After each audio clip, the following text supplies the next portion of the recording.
I appreciate y'all inviting me to your club for a meeting. I enjoy wood turning and I enjoy demonstrating. How many of y'all think that the skew is the devil's toothpick?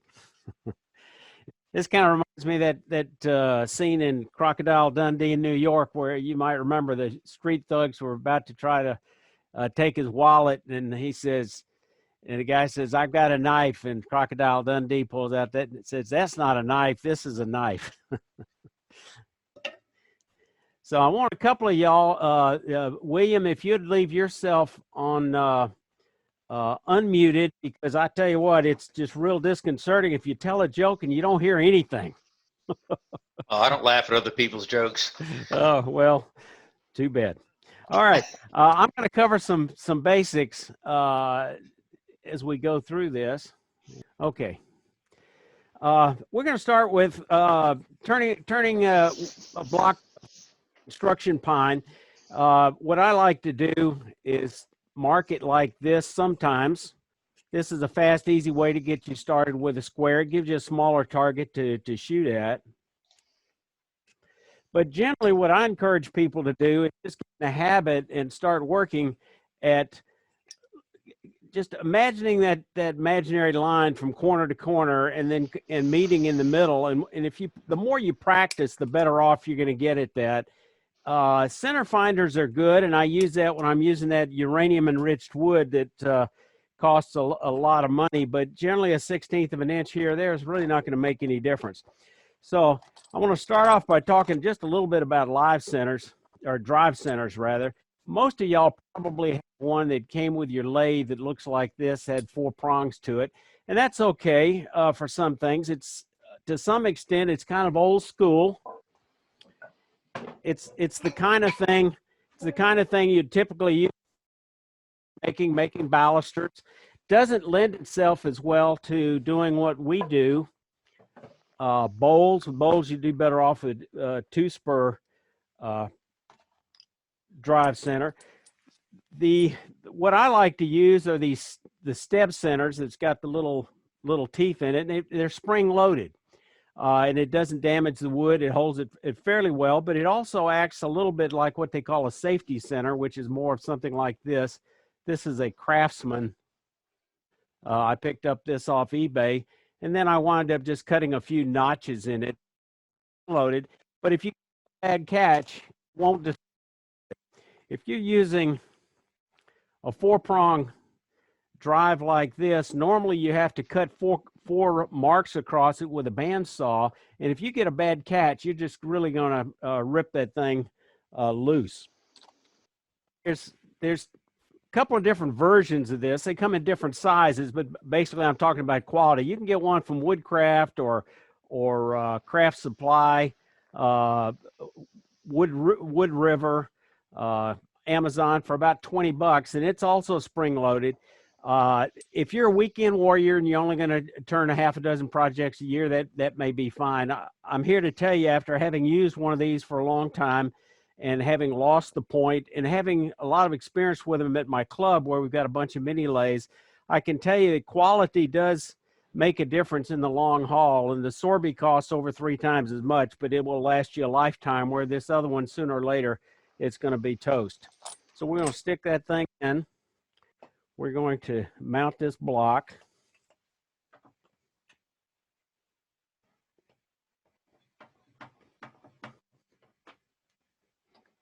And what I encourage people to do is, when you're practicing something like this, spindle turning specifically, whether you're using a spindle gouge or a skew, practice with this 2x4 construction pine, because it's cheap and it's a great way to start. All right. First thing we're going to do, I'm going to show you the different cuts. We're going to start with a peeling cut. Normally, when we do spindles, we're typically going to use a spindle roughing gouge. Most of y'all are familiar with this. It's got a curved shape. We call it a spindle roughing gouge because they're very dangerous to use on bowls. They're not intended for cross grain work. They're only designed for spindle grain work, and they do great for that. And it does real well knocking the corners off. But for small items, I'd say 1 inch to 2 inches, you can do just fine with a skew. as I'm going to show you. Anchor the tool, ride the bevel. That is, the back of the tool, drop the handle until you start getting a cut.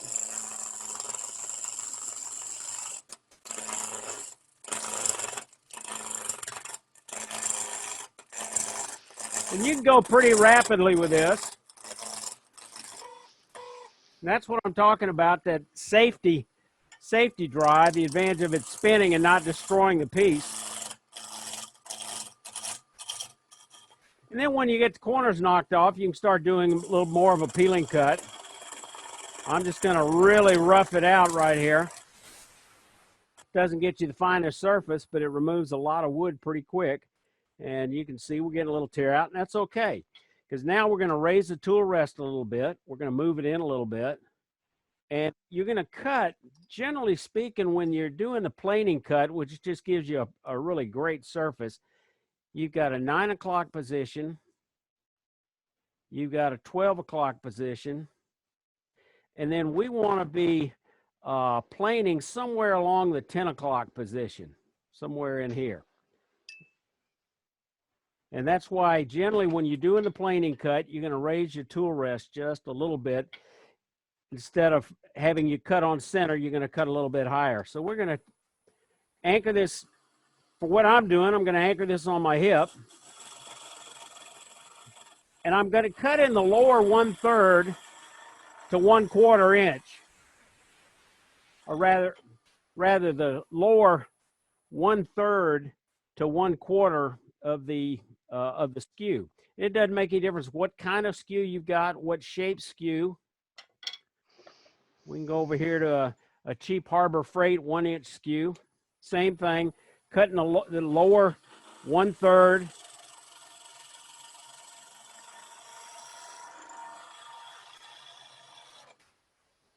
You can come back in the other direction.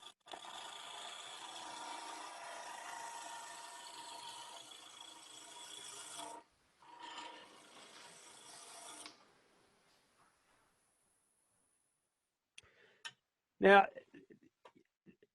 people that come into wood turning have been at it for a little while. Sometimes they go into their basement in their shop without any training, and they'll put a dull piece of steel into a fast turning piece of wood. And if that's a skew, sometimes the results are predictable and they're not real pretty. But the skew is a great learning tool, because if you master it, it lets you transition to all other tools. It is very versatile, but one of the advantages of it is it really teaches you the concept of the bevel and riding the bevel. So let's say, for example, we're sharpening a pencil. If we're going to sharpen this pencil with a pocket knife or a skew, we've got to ride that bevel. That is, we want to support the tool on the wood and then just slightly lift up just a little bit. And we're going to cut a little bit of an angle. We're not going to go straight like this because it's awkward. It doesn't cut as well. Somebody suggested that this goes back to the French Revolution, when they invented the guillotine, and they discovered that the guillotine at 45 degrees coming down was much more effective cutting off a head than the British broadaxe. That's why you had to pay the executioner, if you were in Great Britain and about to be beheaded, make sure they had that thing sharpened and that they swung real hard, because when it comes down rather bluntly like that, it just doesn't cut as well at a 45-degree angle. So if you turn the tool sideways at 45 like this. This is Gary. I have a question, Mike. Absolutely. Most turners do the planing cut with the heel down. Why is that? What's the reason for not doing toe down? Richard Raffin uses it toe down and explains that in his book. I've tried it both ways, and I'm not convinced that one way is better or worse than the other. I think some of it may be a preference. I just never got comfortable doing it this way. You can do it this way.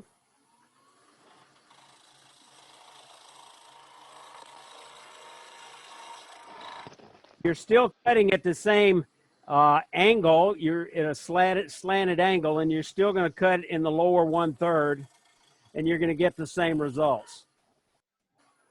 Hey, Mike, we've got a question from the group.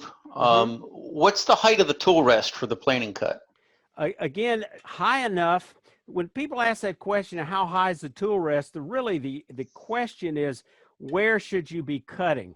Because how high it is a function of how high is the lathe, how tall you are. But in this case, like I mentioned on the planing cut, you want to be cutting it near the 10 o'clock position. And that's 10 o'clock to that face with that line I showed you, where it right down the middle of the wood is at 9. Right across the top is 12. So then you got 11 o'clock and 10 o'clock. And you want to get it at 10 o'clock. So whatever height to put you at that level is the right height. Now, when you're riding the bevel and you're turning this thing and you've got it at about a 45-degree slicing angle, which tends to be pretty much optimal for slicing, like the French figured out with that guillotine, you're going to get a very small, even shaving. And a lot of times you can gauge the quality of your cut by the size of the shavings. If you turn the tool this way, where the blade is in a peeling mode like we started off with, you could see how quick it is and how quickly it removed wood. But it also makes for a very rough cut because you have so much steel contacting the wood, you're going to get just a tremendous amount of tear out. Works fine for some cuts, but not so much for a finishing cut.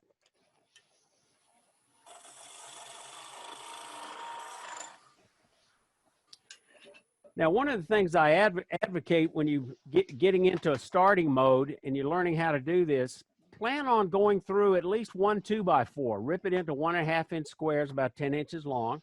Take the time to make you a little storyboard so you can mark, maybe 3/4 of an inch apart.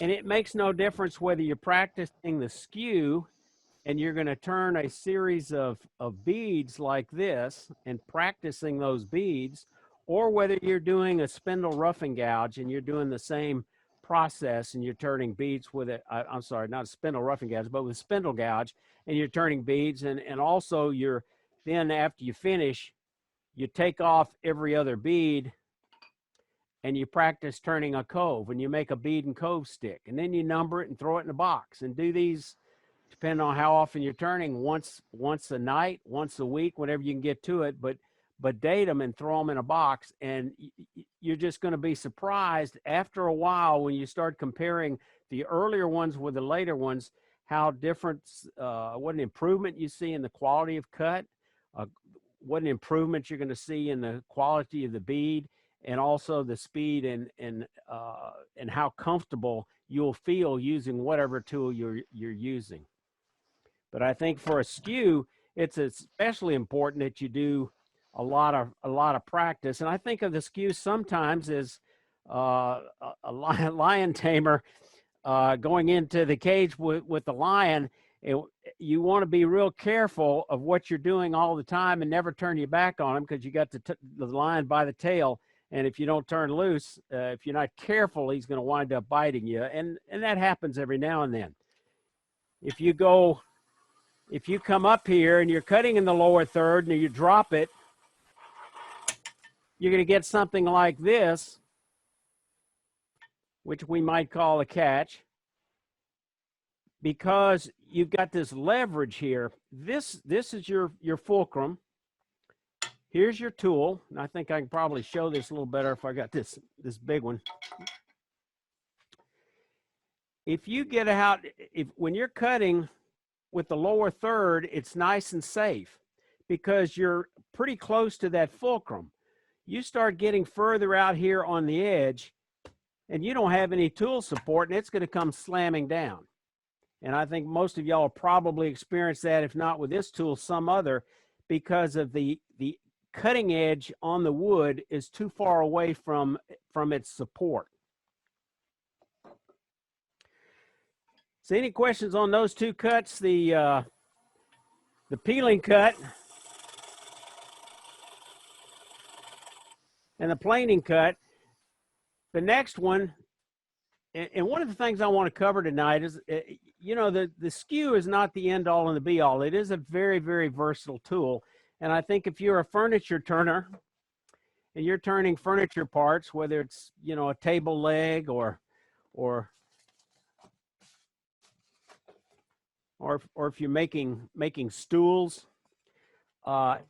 it's very flexible, very versatile. And the beauty of it is the more you can do with any one tool in your hand, the faster you're going to be. Now, for a hobbyist, most of us, that doesn't make as much difference as it does for a production turner. But if you think about somebody that's making a living standing on their feet 8 hours a day, every few seconds, all they've got is their time and their skill. And the fewer tool changeovers they're going to have, then the more productive they're going to be. So, but I want to show you that there are alternatives for almost every one of these cuts. There are other tools. Some of them can do as well. Some of them can actually do better.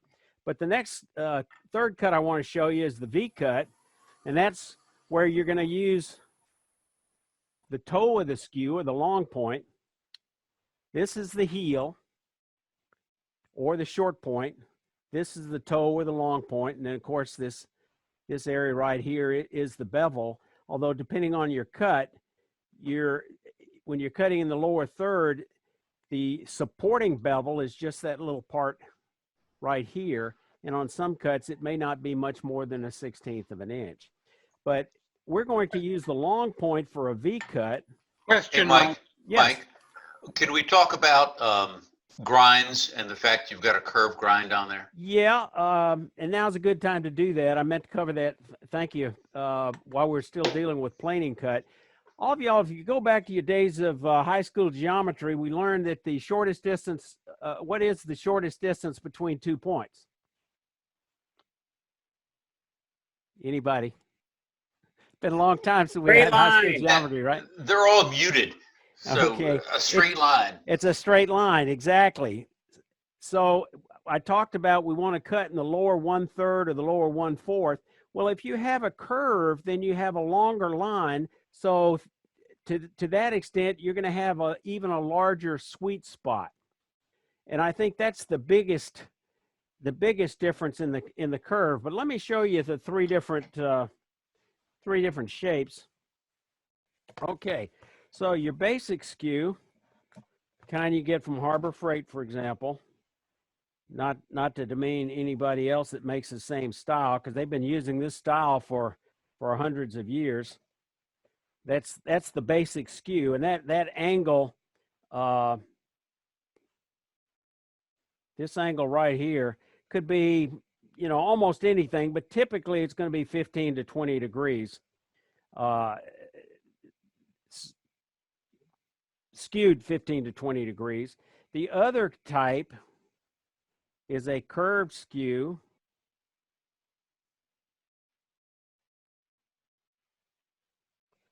And then the compromise, which has some of the pluses of one and the advantages of the other, are straight across for maybe 1/3 to 1/4. Then it starts skewing.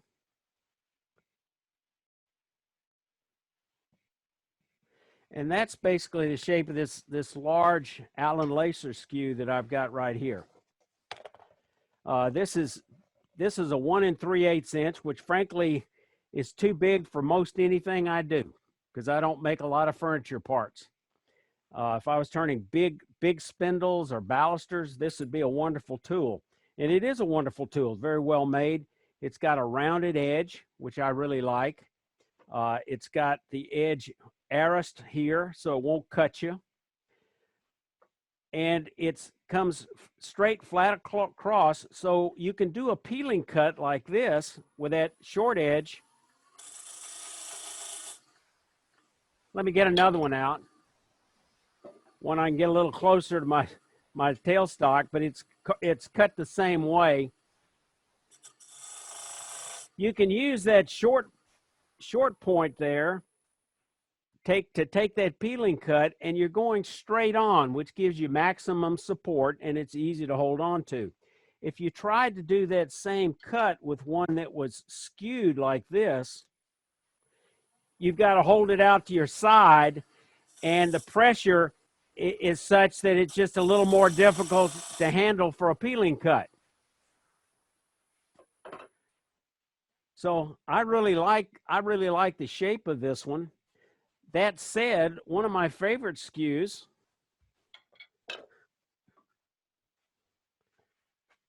is this little 3/4 inch jet, which is very nicely made, and it has a rounded bottom and it has a rounded top. The beauty of that is it makes it a little easier to slide along a tool rest, and it makes it a little easier when you're rolling a bead. Now, if you get a cheap skew, like one from Harbor Freight, these 4 corners are going to be so sharp they'll almost cut you, and they will dig into the tool rest. And when I say cheap and mention Harbor Freight, that's understandable. I've got to tell you, though, Sorby, for their rectangular skew, does the same thing. I'm embarrassed for Robert Sorby on making their skew that they don't at least machine the edge just a little bit. Whether or not they round it, that would be nice, like I've done on a belt sander. And that's how you fix these. You do it on a belt sander. So I think you can see that this one from Harbor Freight now looks almost as good as this very nice one on the edge from Jet that came from the manufacturer, properly made. Because you're doing most of your bead rolling with the heel or the short point, that's why it's rounded on the bottom. A lot of times they'll make them flat on the top, but again, if properly made, the edge is just got a little bit of an edge knocked off, because generally you're going to start straight with the V-cut. So here's how we go with the V-cut. Point down. You mark it, then you come in right next to it, and you don't get very aggressive. We know a bowl gouge takes off a lot of material because it's got a deep flute. You can take a 3/8 inch bowl gouge, and it's going to be far more aggressive than a 3/8 inch spindle gouge. Well, we've got the same issue with a skew. With a skew, you can only take off maybe a 32nd of an inch, and it'll vary, of course, with the density of the wood. Pine, you can be more aggressive. A very hard wood like Bradford pear or hard maple, you take off very much, but you start next to it, and then what I like to do is go straight on before I tilt it. Just the direction, come in from the other side, and then rotate the handle away from the cut. So by rotating the handle just slightly, that edge is riding that bevel of that V-cut right down into the bottom. Now, I know a lot of instruction, if you read about it, they'll say you come in from an angle. What I have found with a very hard wood, if you come in from an angle, a lot of times you're going to have that thing skate on you, because it's a little harder to get that, penetrate that surface, like going in straight in and then just rotating the handle a little bit.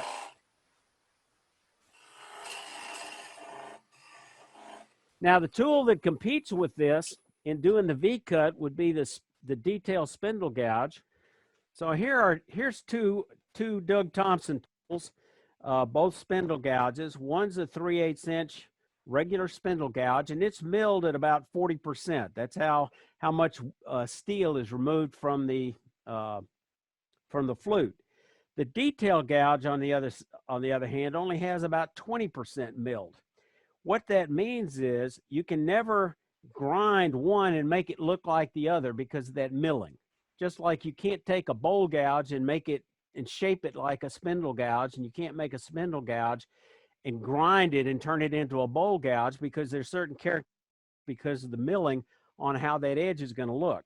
So when we turn them sideways, what you see is this detail gouge has much more steel under here, which gives it some real advantages. And one is you can grind the heel very far back, it also lends itself to a very sharp point, so you can do very fine details. But this is the only tool that'll come close to a skew in making that V-cut.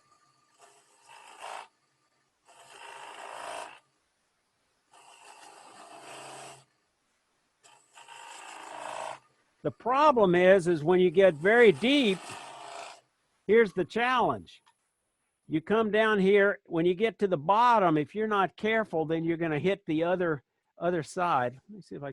So that's the problem. You just can't go as deep as you can with a skew. You can see how I've cut this one deeper with a skew, and I can just keep on going because I don't have any risk of getting caught on the other side.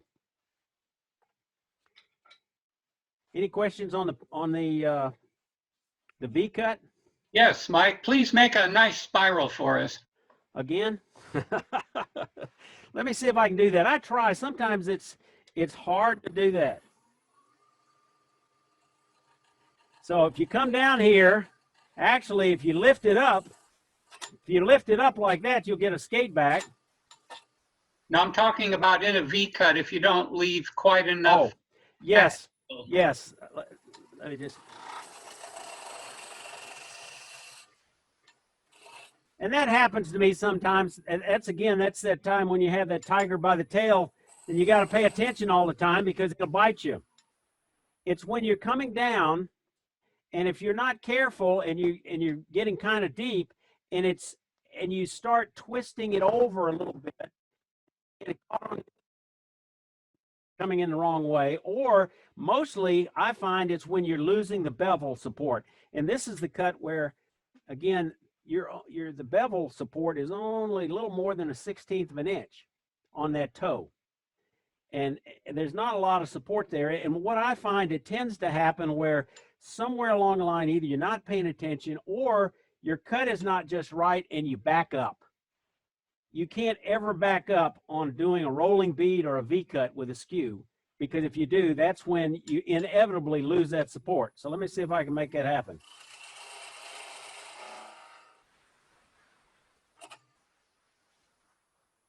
And there it is.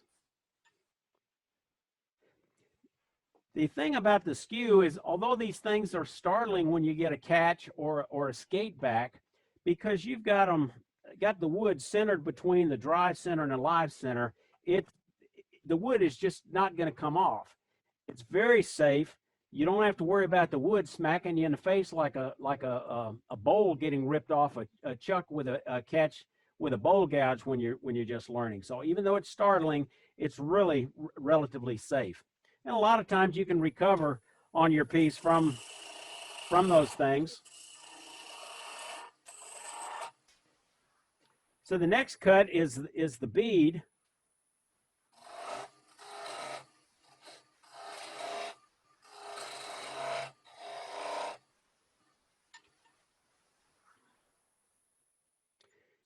I like to take the corner off first, and generally when you're practicing, it helps when you're laying out those beads like I showed you before, laying out those V-cuts with that storyboard.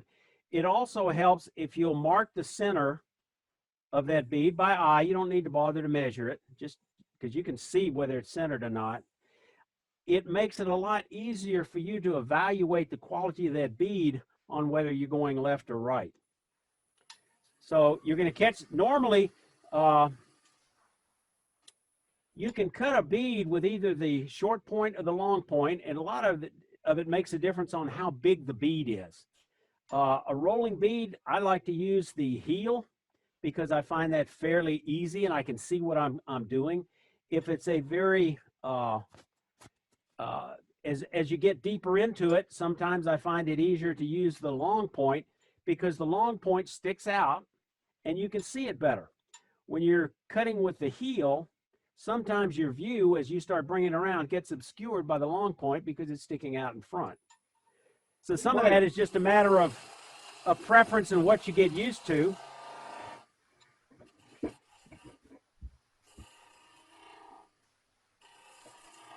Okay, Mike, this is Steve Price. A question on the skew. Do you use a round wheel to sharpen your skew chisels, or do you use a belt sander for a flat grind? I I use a grinding wheel. Okay. I've got it was too much trouble for me to figure out how to get my camera over there. If you like, if we want to pursue that, I've got about a 3-minute video I can show you on sharpening the skew on a grinding wheel. Do you have that on your Yeah, I've got your it right here website? where I can bring it up. No, that's all right. We can talk later. I've tried both. I have I've done my skew chisel on a belt sander setup that I did, and and I haven't really practiced enough to know the difference. And I was just saying that I think I got to believe that it's like a lot of things. Some of it I think is preference. I've heard one individual that waxed eloquent on the topic, and he was very knowledgeable about the skew, and he explained the theory that theoretically the flat skew or rather the convex skew was theoretically better, but I think it was more theory than anything else. In practical use, I'm not sure that one is significantly different than the other. I think both of them can work, and then it comes to the question of which one's the quickest and easiest to sharpen sometimes. okay. what Yeah, you get used to. I just was looking for an opinion. Yep. Thank you. And Mike, we have another question from the group, and this is what are the benefits of the oval skew?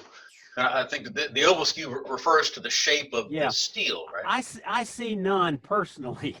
I think if you ask me, I think it's a marketing gimmick because some manufacturers realized they could sell more skews.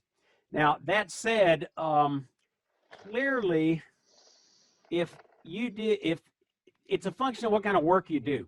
If you were doing just rolling beads, there's some real advantages to it, similar to this rolled edge here, except even more so because it glides along the tool rest and it's easy to rotate. It's harder to sharpen. And if you think about, when you look at the mass of this thing, you start rounding off these corners significantly to make it oval, you lose a tremendous amount of mass. And I can tell you the difference between a massive tool like this, you can muscle through some cuts that might otherwise give you a catch or a skate back because of the mass of the tool, and you get less chatter. So on a lot of your work, it would be the difference between, and I haven't done the math, but it is significant. But it'd be like comparing a skew 3/8 of an inch thick, like this one on the right, this Carter and Son, which are both 3/4 inch skews, with the one on the left, which I like and is a very nice skew, is only 1/4 inch. But I can tell you this one has so much more mass to it, it feels a lot like doing that Allen lacer, except it's easier, more maneuverable. So I don't see any advantage in it. However, we got this a very noted woodturner down here called Nick Cook. Some of y'all met him and know him. That's the only thing that Nick turns with, and he swears by it. The story he tells is when he has a class, he sent a student to Woodcraft and said, go to Woodcraft and get an oval skew. And he comes back with a rectangular skew, and Nick was just incensed, and he picked up the phone and called the owner at the time, Steve, and says, Steve, next time I send someone over there to buy an oval skew, your staff better sell him an oval skew, or you'll get no more business or business referrals out of me or from any of my students. And the guy says, yes, sir. So I'd say this though, if you're taking lessons from someone and they believe in the oval skew and they use it, then there's advantages for you to learn how to use an oval skew and possibly to get one and learn how to use it. Otherwise, the rectangular one's the one they've been using for over 100 years. I think it works. The other tool, now, so we talked about turning a bead with the skew. What are some of our other choices? Well, there's one, of course, the obvious, and that's the spindle gouge.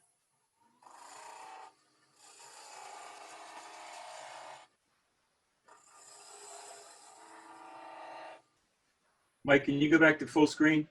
Oh, yeah. Of the cutting. Thank you. And I prefer a spindle gouge to turning beads over a skew.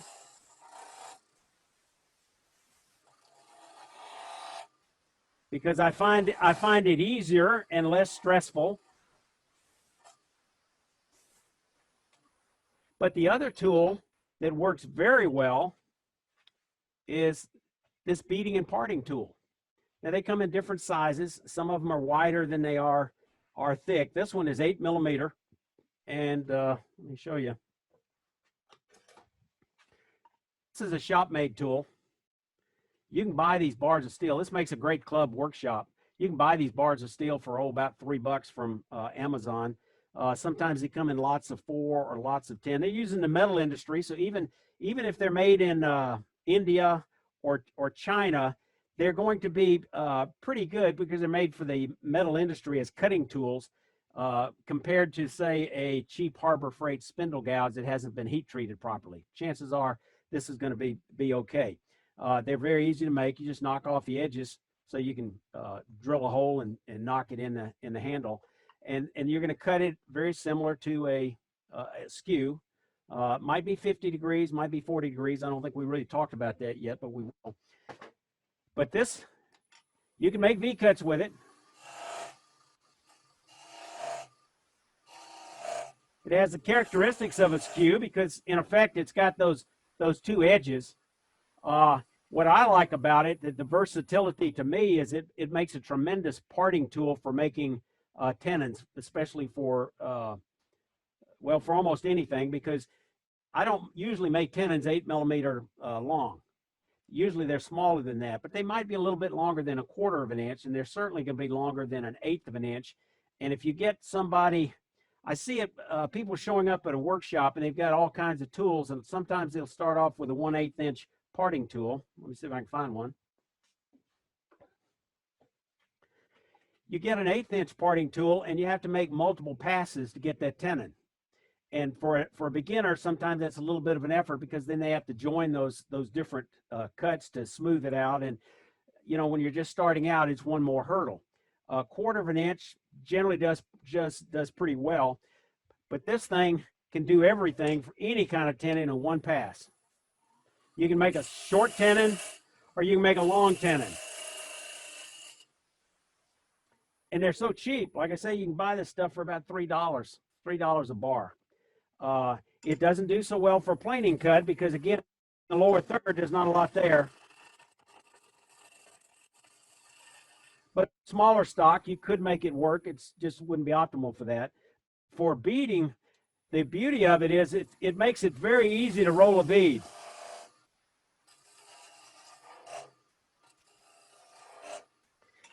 Mechanically, if you do a lot of them, you save time because it's one tool. You can flip from left to right, and you don't have to, like a spindle gouge, go to this side and then move it across your body to go on the other side.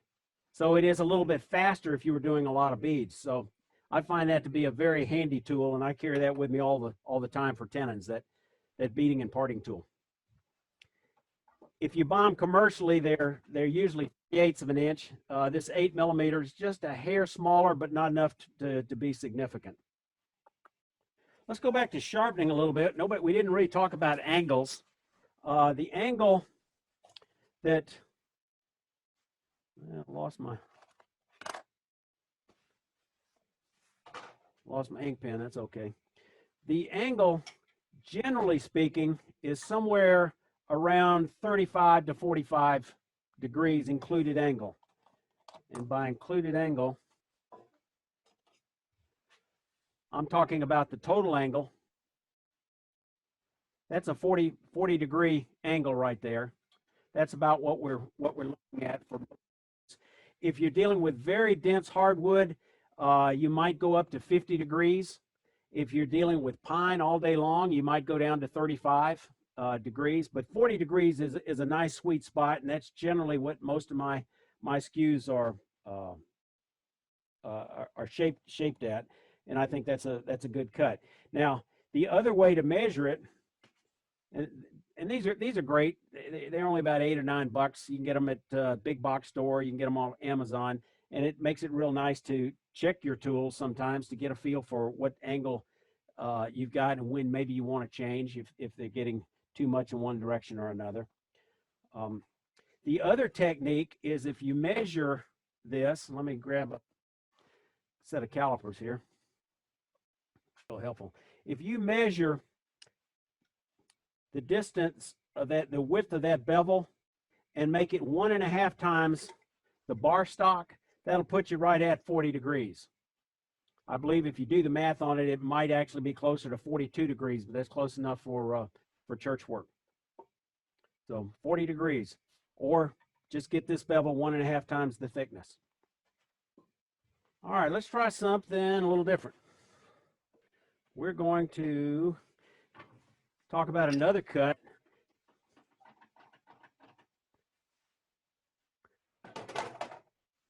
And that's the pommel cut.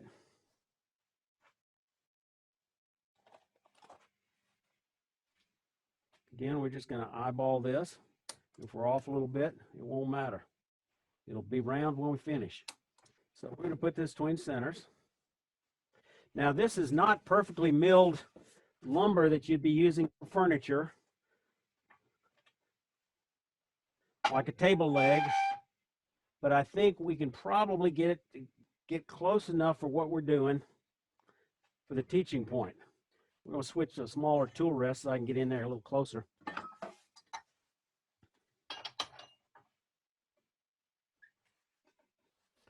And I'm just going to get another pencil. Well, let me get a square. And if you were doing this for a bunch of table legs, you'd probably have a jig and measure all these out at the same time. We're going to come back a little ways.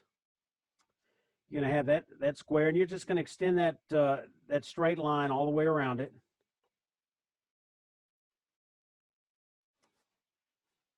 And hopefully these will come close enough to me at least to see them for what we're doing. And now I'm just going to come out to the side. Do another parallel line.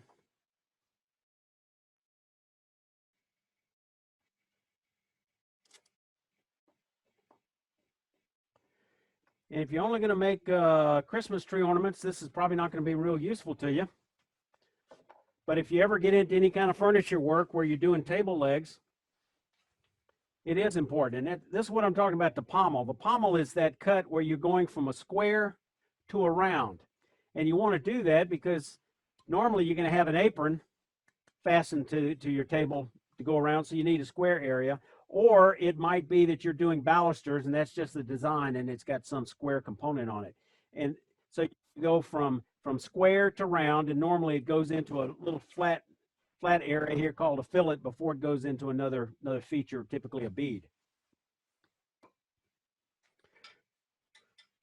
The trick is getting a nice smooth cut. So we're going to line up on the first line, get the speed up a little bit. And let's talk about lathe speed a little bit. If you're a bowl turner, you're generally going to live with the numbers Dale Nish came up with. Is the diameter of their bowl times 1,000 should fall between the range of 6,000 and 9,000. A little slower if you're roughing it. So that means if you've got a 10-inch bowl, you should not have the lathe running faster than about 900. So for bowl turners, you get used to that turning a bowl somewhere in the 500 to 1,000 RPM. If you're a spindle turner, you're going to go much faster. Of course, all you pin turners are familiar with that because you may, the sky's the limit. You may be going 2,500, 3,000, 3,500 RPM. If you're doing 2-inch spindle stock, you just want to go somewhere faster than 2,000 unless you're really roughing something out or they're very, very long. So we're going to anchor the tool. And I'm just going to cut in a little bit so I don't get splinters. And splinter some of that off. And then we're going to come in from the side. And in this case, I'm going to use the long point so I can see it. And we're going to start near the edge and just rotate it down. Come back. Rotate it down. Come back. Rotate it down. and I'm going to come all the way back until I get to that line to my left.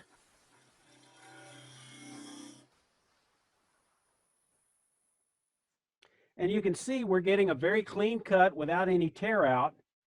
And if you're doing this carefully, you shouldn't have to sand this, and it's ready for paint. You might touch up some other areas, but this should be a nice clean cut.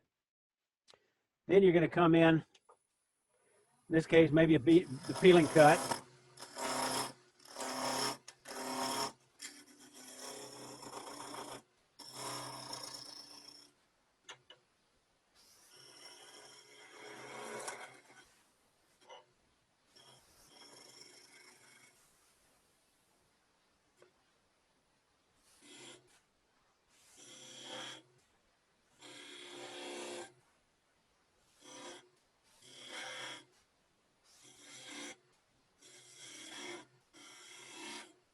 Then we do a rolling bead, or not.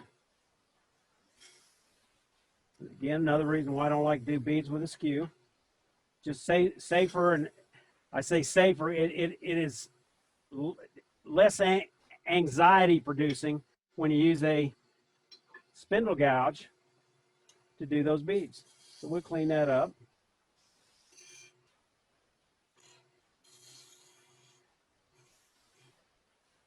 We're just going to cut in on this fillet a little bit here. Now, I said there's different tools to do the same cut. What tool do you think would be an option for doing this besides a skew? Any thoughts?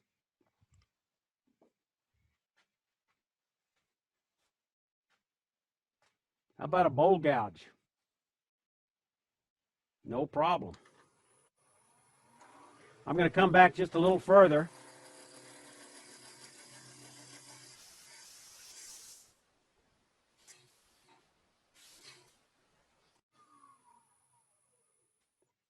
There's no reason why you couldn't use a bowl gouge. And I think in most instances, a bowl gouge, again, is going to probably be take less anxiety and give you just about as clean a cut. And if you were doing this production, you weren't a production turner, but you were an amateur making a set of table legs, you destroy this, and you may be able to turn this to the inside of the table and get away with it, or maybe not. And this wood can be quite expensive. If you're talking about a kitchen table, and you're talking about a 3-inch, 2.5-inch, 3-inch lump of cherry, you may be talking $40 to $60 per piece. So that's consideration. That is an option. All right, the next cut's kind of a specialty cut.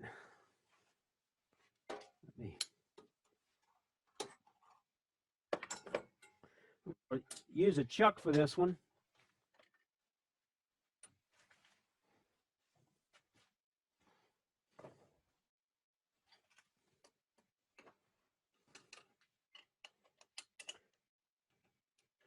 Most of y'all probably familiar with negative rake scrapers.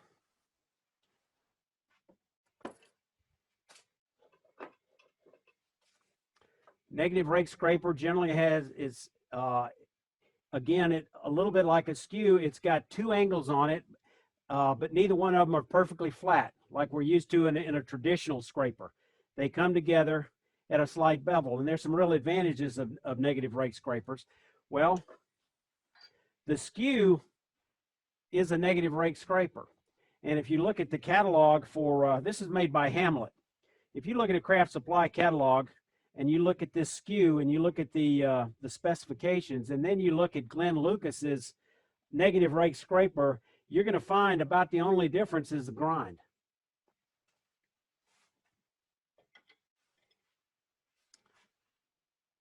My comment.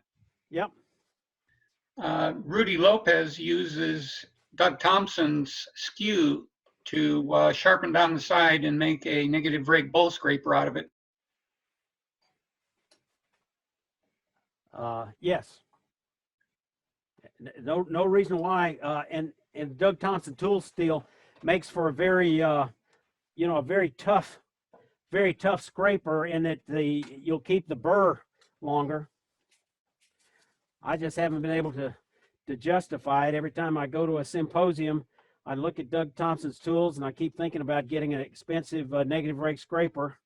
And I keep thinking, well, I'll get by. All right, so we're just gonna clean this up a little bit. Start over, so to speak. And I'm gonna use a bowl gouge.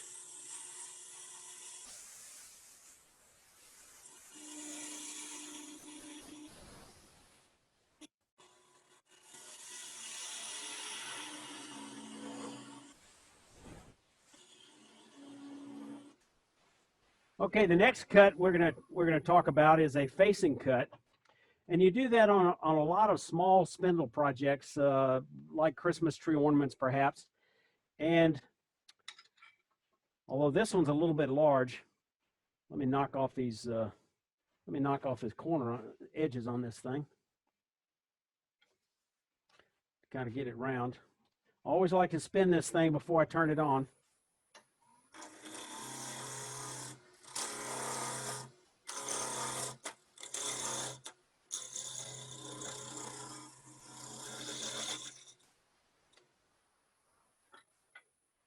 Other thing I'd like to mention a little bit is posture. You know, most people don't talk a whole lot about posture, and for a lot of us, we kind of stand in an area that we feel comfortable with, but sometimes beginners don't know how to stand, and they'll get in an awkward stance, and it's everything from where you position your feet for a bowl, for cutting the outside shape of a bowl, or even as simple as a top. But when you're doing doing a planing cut, you don't use your hands like this. You're using your body, and you're doing what they call the turner's dance. And in this case, you're moving sideways, but you want to keep your shoulders perpendicular, or rather parallel to the floor. In other words, you're not rotating your body like this when you're doing a planing cut. You're just shifting from one foot to another. And again, if you're only going to work in your shop for an hour or two once a week, it might not make any difference. But if you're standing at the lathe 8 hours a day, it makes all the difference in the world. It's just easier, and you have better control. And I didn't talk about that when we do the V cut, but the same thing. You want to use your feet, your legs, to come up instead of doing this on your shoulders, because that'll give you a sore neck or sore shoulders. You just bend your knees slightly and then just stand up.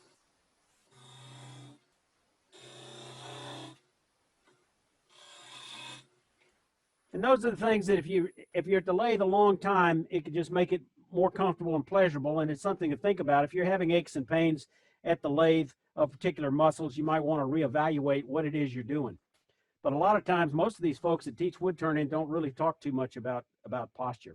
So a facing cut is one. In this case, we're going to have the tool rest perpendicular to the wood. The bad news, we may have to extend over it a little bit, but it's to cut in grain, and the skew can make a superb cut. And we're angled off. We start the cut, but the top edge is angled back maybe 3 degrees. Maybe 2.5, maybe 5. Can you switch? But you don't bend it over like this. If you're not careful, you get a horrendous catch. You start the cut and just ease it back just a little bit. It'll be fine. So you're gonna come in.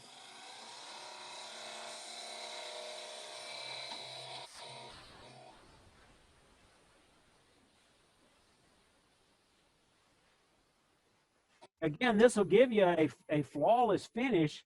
The downside is you're only cutting, again, no more than 30 seconds of an inch. Now, if you have a piece of wood that's off a little bit, it's been cut on a rough cut with a chainsaw or a bandsaw, and it wasn't perfectly square, and you got an edge kind of like this that you got to face off, you're going to have to take multiple passes with a skew. So again, the skew isn't the end all and be all. What tends to work better for that actually is a small bowl gouge. I use a little 3/8 inch Thompson bowl gouge, and for this I like the U flute or the C flute. Doesn't have a parabolic, doesn't have the V shape, and it's at a fairly blunt grind. And because it's so much more aggressive, you can take off more wood faster, and still, I think you can tell by the shavings, I'm getting some very nice feathery shavings. And you can be a lot more aggressive.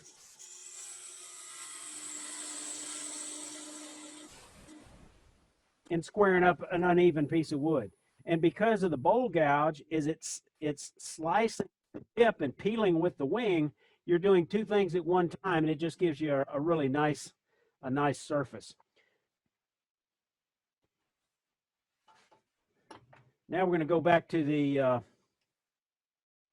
negative rake scraper.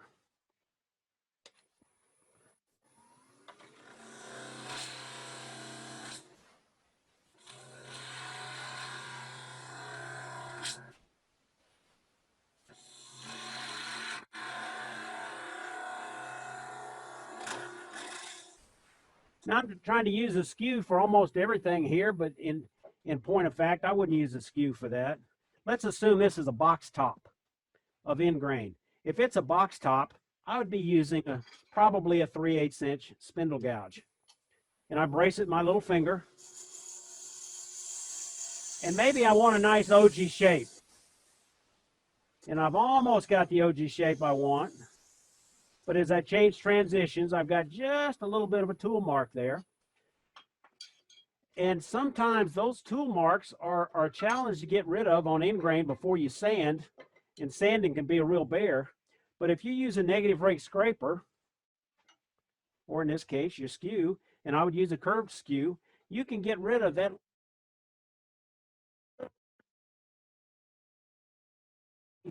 bit in the transition right there by just slowly coming around.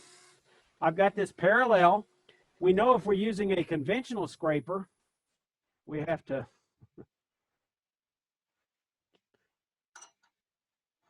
the handle's got to be higher than the cutting edge.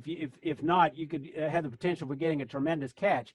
But with that bevel on both sides, it's already pointing downhill even when it's flat. So it's very easy to control. Now, it doesn't remove as much wood, but this is a finesse cut with a negative rake scraper.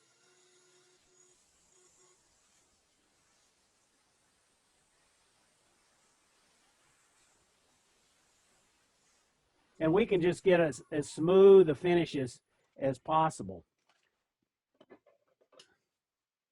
And here's a cheap negative rake scraper. I think this was an old Benjamin's Best something or other, not even a 1/4 inch, not nearly as thick, not as stable. But again, if you put a little burr on it, I can get the same, because it's a little thinner than that 3/8. I got to raise it up a little bit.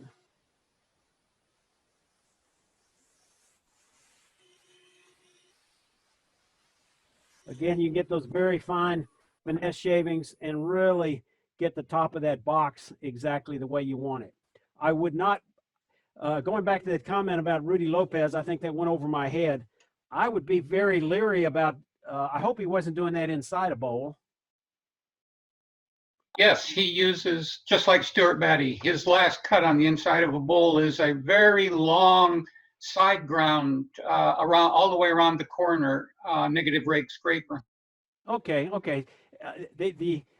The negative rake scraper, it works great for that. I guess I would be a little leery of a regular skew, because the fact that you've got those corners, there's a little more of a risk of catching. Mike, he grinds the whole side of the tool down about 3 inches. Okay. So it might look more like something like that, a little more rounded. Even more extreme, another couple inches down. Yeah. All the way down. Yeah. Yeah, this is a French shape. The going around, I'm not sure I see too many advantages, because if you're inside a bowl and you've got it up at a, close to a 45-degree angle, this is the only area usually working at. If you're on the inside of a bowl flat, maybe a little bit here, but this side over here doesn't get a lot of action. It's just ground away to get out of the way. But Rudy is a tremendous turner, I've had a class with him. He does some beautiful work. He's far more of an artist than I am. Throw something on there and make something. Let's turn Let's an see some egg. shavings. Let's turn an egg. That works.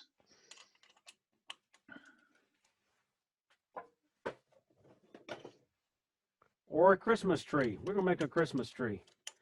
These are really easy projects. The first time I'd been turning for many years before I ever made one of these, because I thought, well, that's simple. That doesn't look like it'd be any fun to make a Christmas tree ornament.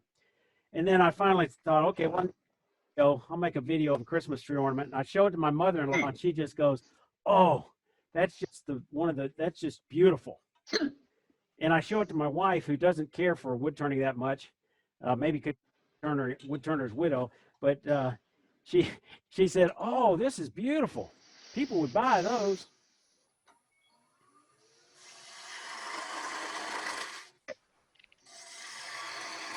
So basically, you're going to take a stick of wood, maybe 1.5 inches or so in diameter, maybe a little bigger. It depends on whether you're going to make a table grouping to sit on a table or a little bit smaller. Yeah, I wouldn't go bigger than 1.5 inches if you're going to make ornaments. Basically, take it down to a cone.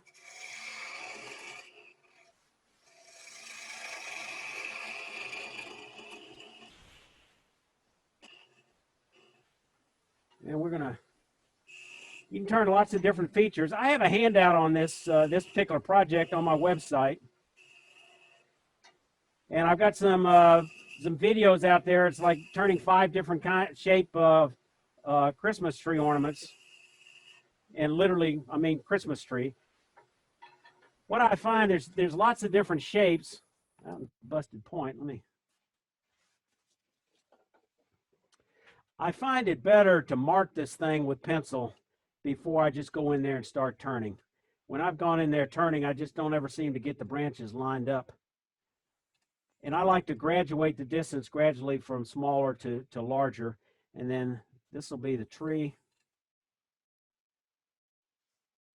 And this will be the base.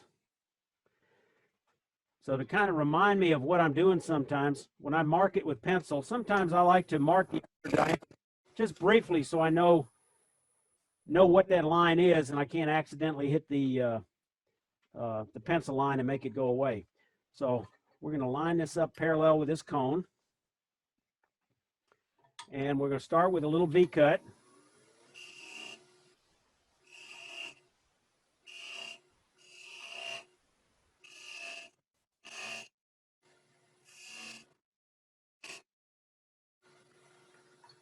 Then we're going to use a parting tool. And this is one where I want to use, try to get to match the parting tool I'm using. But before I go down too far, you know, if you get some nice spalted wood, you can almost quit right there. Make a really simple one, and you can just cut these things out in literally minutes. If you don't already have a little mark on the end from your live center, now would be a time to make one with the corner of your skew, the long point. Just make the tiniest little hole there to make you a starter hole, and then I would come in with a pin vise and go ahead and drill that hole to put your screw eye in. But for this one, I think what I would rather do is have these things sloped a little bit.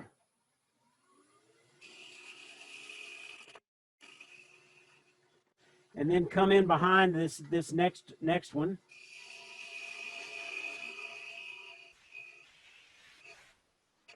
Do a little cleanup work there. Come in behind the next one. Come in behind the next one.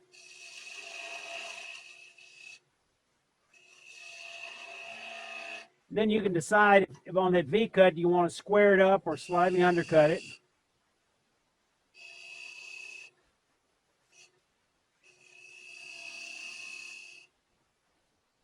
And this cutting in with the corner into the shoulder is one you do a lot.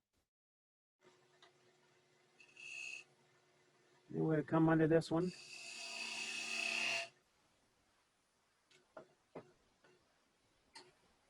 And depending on whether you're hanging this on a tree or putting it on a table, might make a difference on how much trouble you're going to go to breaking it down to remove weight. Same thing on this base. If it's going on a tree, you might want to just knock the edge of that off just a little bit. If it's going on a tree, maybe you'd eliminate the base and just have the trunk right there.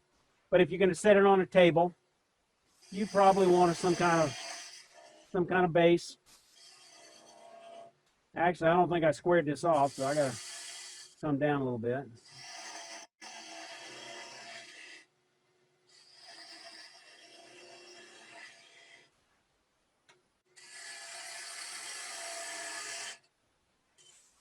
And then maybe you want to put a little, just a little mark like that and reach over and grab your burn wire. Just because you can. And if you're working with kids, kids love burn wires. Man, they just something about fire. So if you're working with your grandkids, burn rings on everything. They love that. And then all you got to do is part it off. You can sand it up. The key would be make this into an exercise to practice your tool control and strive for getting the smoothest possible surface you can off the tool without having to sand. And if you're just knocking these out to give them away, maybe it's good enough. If you're selling them and you're trying to maximize your production, maybe it's good enough. Now, this 1/8" parting tool. Here's another example of an easily made shop tool. This is 3mm by, I think this is 18mm. I think the bar stock I had on my website or Amazon might be 12, but 18 is better. Let me measure. Well, I'll measure it against my Skew. I think this is probably closer to 3/4 of an inch. Yeah, this is probably, I think, 20mm. Maybe it might even be marked on the side. No, but anyway, 3mm by, I think, 18mm by 200mm. Grind it back a little bit on the tang, and you got an 1/8" parting tool for very little.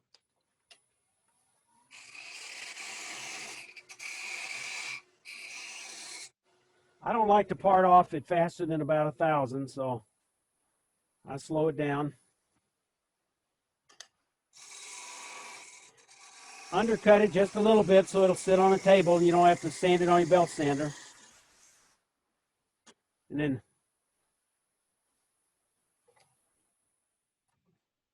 there you are. Okay, what else? You want a quick shop tour? Actually, we've got a couple of requests to watch the video and sharpening. Okay, roll let's do that. Okay. Angle and put it at parallel with the floor. Ease this up to it. Now, I always like to start with almost every sharpening with marking the steel so you can see what's going away. When you do sharpen a skew, and this really is next to a scraper, this is one of the easiest tools to sharpen. You put that on there, you bring it up, and just bring it across.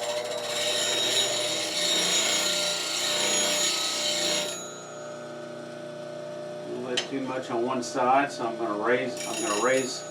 This side was sharpening, this side not, so I lift that angle up just a little bit on the handle. Bring it across.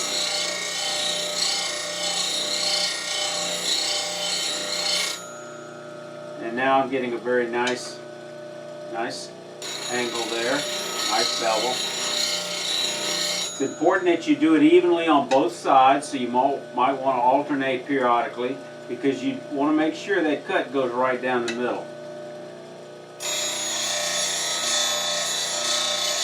Just move it back and forth with your finger pressing firmly down on the tool rest. And you just drop the handle and move it left to right to get an even bevel.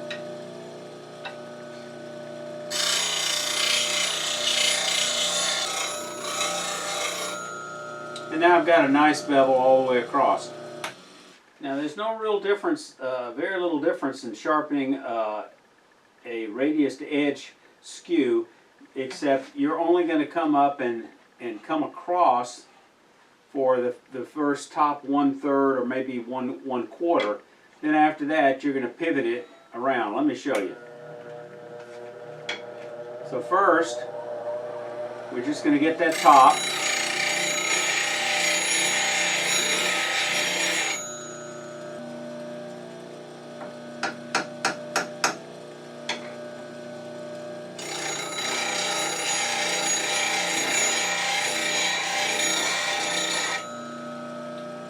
Good. Got that.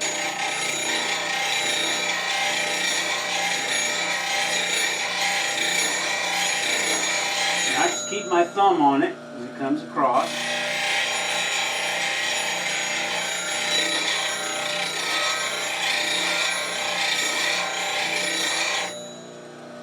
Okay. Now I'm just going to put my fist on here and just rotate it around until it's almost perpendicular.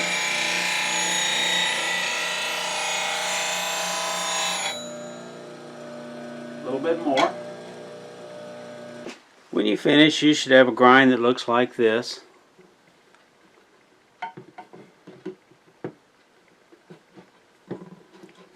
Or like this. Now the other part of it is honing. Your skew should be the sharpest tool in the shed. Get some of the dirt off of it.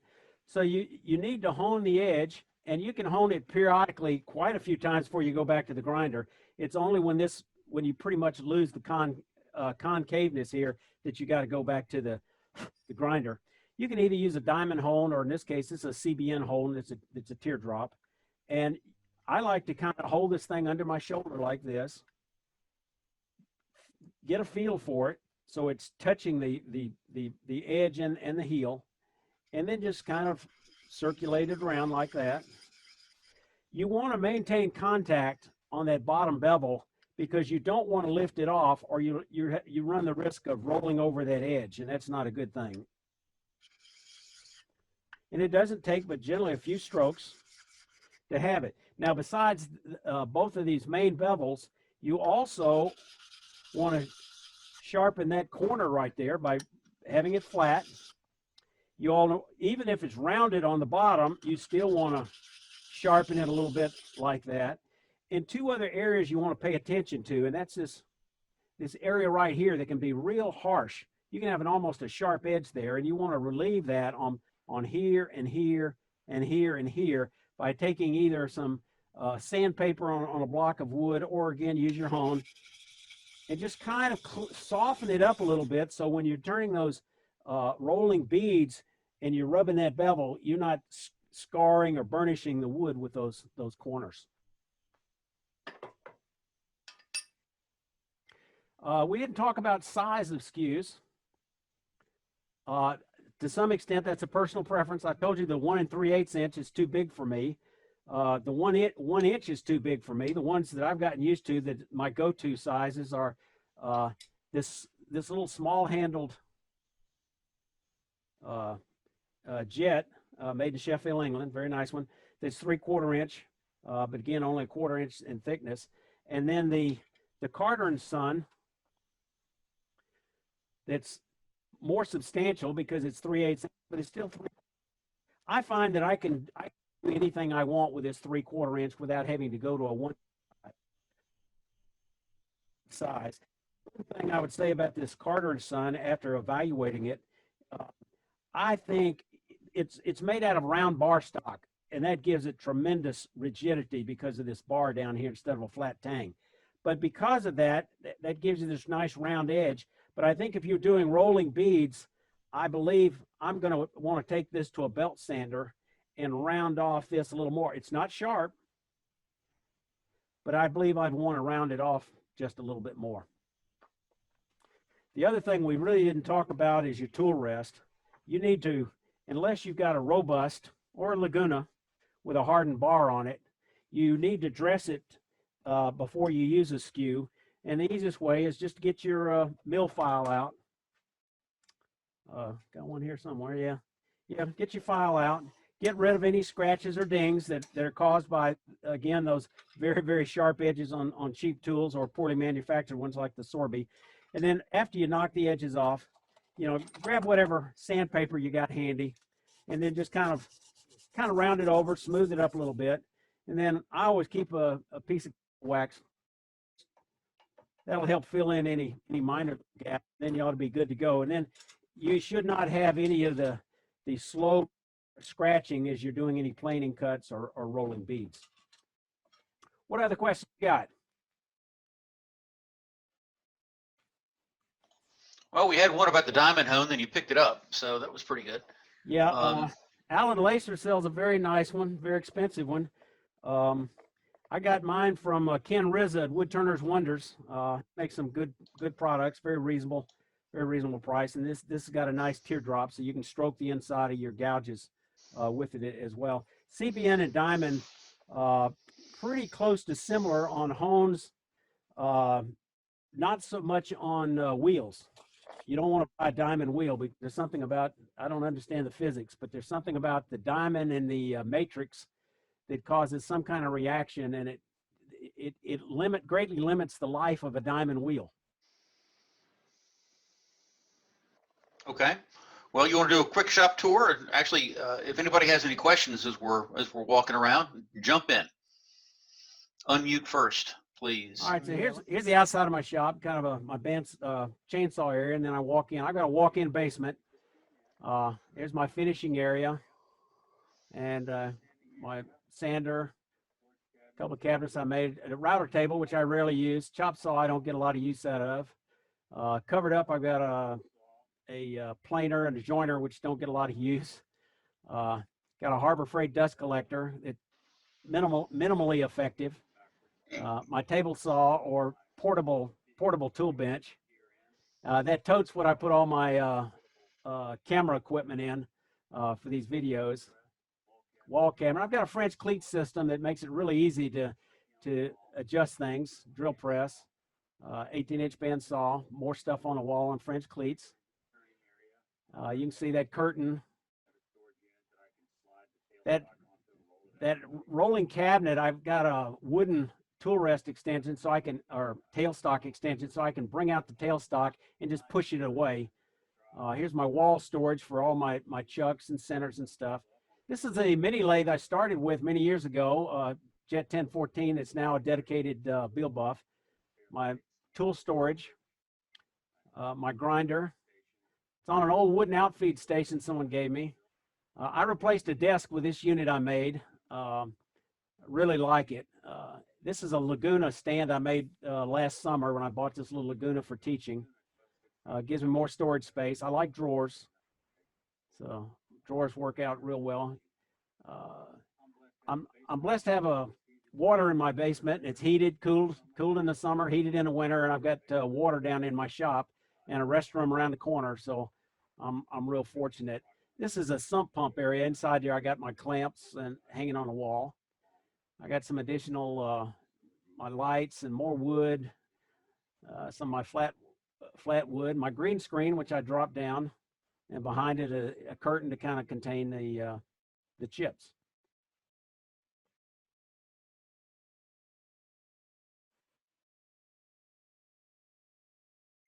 All right. Well, thank you very much. You know, All that's right, appreciate it. I enjoyed it. You guys have.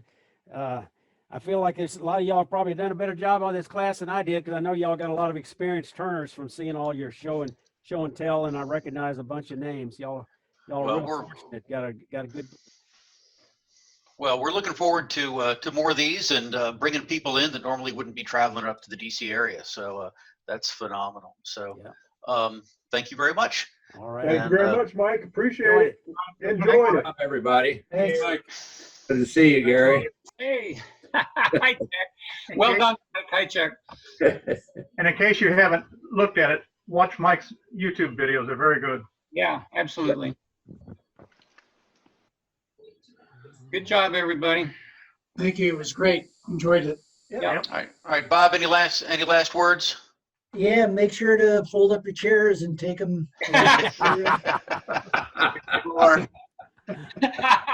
Thanks. I sure am glad everybody showed up. Have a good time. Stay safe. All right. Have safe travels on the way home. Hey, Amy on the way out. All right. I'm ending the meeting. Okay, thanks, Mike. Bye. Thanks. See you, everybody. Everybody, see you. Bye.